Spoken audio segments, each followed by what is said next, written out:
வணக்கம். இன்னைக்கு குழந்தைங்கள்லேருந்து பெரியவங்க வரைக்கும் எல்லாரும் டீ சாப்பிடும்போது கூடவே விரும்பி சாப்பிடக்கூடிய பருப்பு வடை எப்படி செய்கிறதுன்னு தான் பார்க்க போகிறோம்.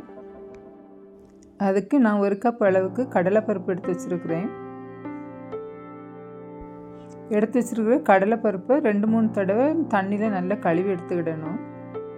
கழுவி எடுத்த பருப்பு மூழ்கிற அளவுக்கு தண்ணி ஊற்றி 4 மணி நேரம் ஊற வச்சிடணும்.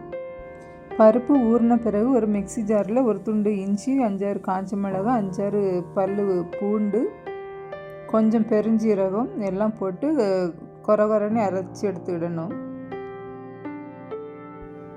அடுத்து 1 கையளவு பருப்பை தண்ணி எடுத்து வச்சுக்கிட்டு மீதி பருப்பெல்லாம் இது கூட போட்டு நல்லா அரைச்சி எடுத்துக்கிடணும்.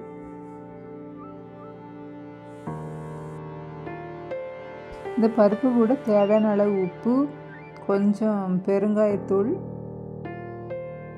1 கையளவு கொத்தமல்லி இலை,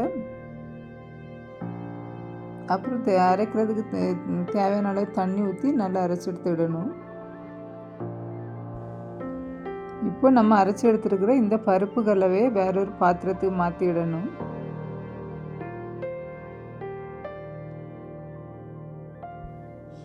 அடுத்து நம்ம அரைக்காமல் வச்சுருக்கிற பருப்பையும் நம்ம அரைச்சி எடுத்த பருப்பு கூட நல்லா மிக்ஸ் பண்ணிடலாம்.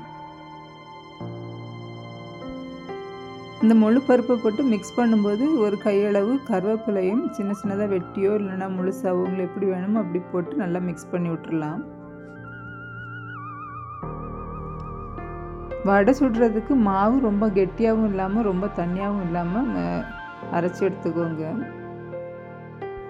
அடுத்து சட்டி அடுப்பில் வச்சு எண்ணெய் விட்டு எண்ணெய் நல்லா காஞ்சதும் நம்ம அரைச்சி வச்சுருக்கிற இந்த பருப்பு கலவையை சின்ன சின்னதாக வடை மாதிரி தட்டி போட்டு பொரிச்சு எடுக்க வேண்டியது தான். வடை நல்லா வெந்து பொன்னிறமாகி 2 சைடும் நல்லா பொன்னிறமாகி கிடைக்கும்போது நம்ம வெளியே எடுத்துடலாம். எண்ணெய் நல்லா சூடானதும் தீயை லைட்டாக குறைச்சி வச்சுக்கிட்டு வடையை போட்டு எடுக்கணும். இல்லைன்னா வடை மேலெல்லாம் நல்லா வெந்து கறியை தொடங்கிடும், உள்பக்கம் வேகாமல் இருக்கும். அதனால தீயை கொஞ்சம் மீடியமில் வச்சு வடையை வேக வச்சு எடுங்க. பாருங்கள், வடை இந்த கலரில் நல்லா செவந்து வரும்போது வடையை 2 சைடும் நல்லா மாற்றி வேக வச்சு பக்குவமாக வெளியே எடுத்துடணும். கொஞ்சம் நேரம் கூட ஆனாலும் கரிஞ்சிரும் வடை. அதனால கரெக்ட் பக்குவத்துக்கு கலர் இருந்ததும் எடுத்துட வேண்டியது தான்.